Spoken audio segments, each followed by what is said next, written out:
just in that Iran directly threatened America?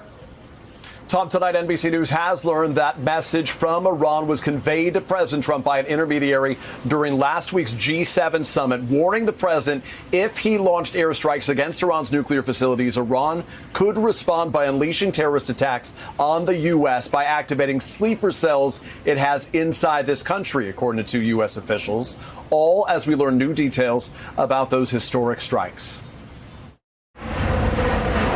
Tonight, the new video, B-2 bombers returning to their Missouri base after those secretive strikes. And now our first look at the targets they hit inside Iran. These before and after images show the massive impact of the U.S. attack on Isfahan, one of 3 Iranian nuclear facilities hit. Initial battle damage assessments indicate that all 3 sites sustained extremely severe damage and destruction. The commander-in-chief with this declaration overnight. I can report to the world that the strikes were a spectacular military success. Iran's key nuclear enrichment facilities have been completely and totally obliterated. Pentagon officials say it's too soon to tell, but tonight the U.S. is also preparing for potential Iranian retaliation, though the Trump administration emphasizes the attack was intended as a limited one-time strike. We're not at war with Iran. We're at war with Iran's nuclear program. President Trump inside the Situation Room with Vice President Vance, his Secretaries of State and Defense, as well as Chief of Staff Susie Wiles and Joint Chiefs Chairman Dan Kane. The president issuing this warning to the Iranian regime. Iran, the bully of the Middle East, must now make peace. If they do not, future attacks will be far greater and a lot easier. For 40 years, Iran has been saying death to America, death to Israel. They have been killing our people. I decided a long time ago that I would not let this happen. The historic U.S. military operation complex and choreographed. The nuclear sites targeted, Natanz, Isfahan, and Fordo, buried deep beneath an Iranian mountain.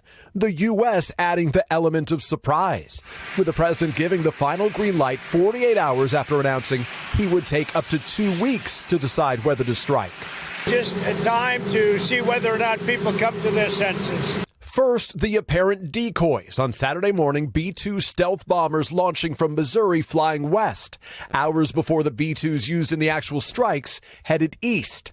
The U.S. deploying 14 30,000-pound bunker-busting bombs for the first time in a military operation.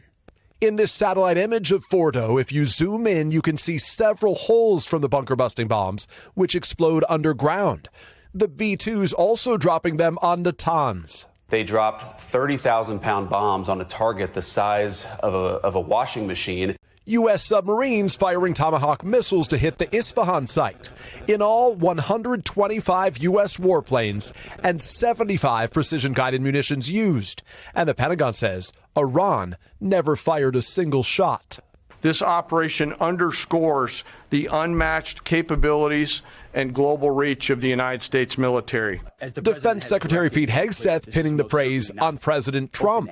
Many presidents have dreamed of delivering the final blow to Iran's nuclear program, and none could until President Trump.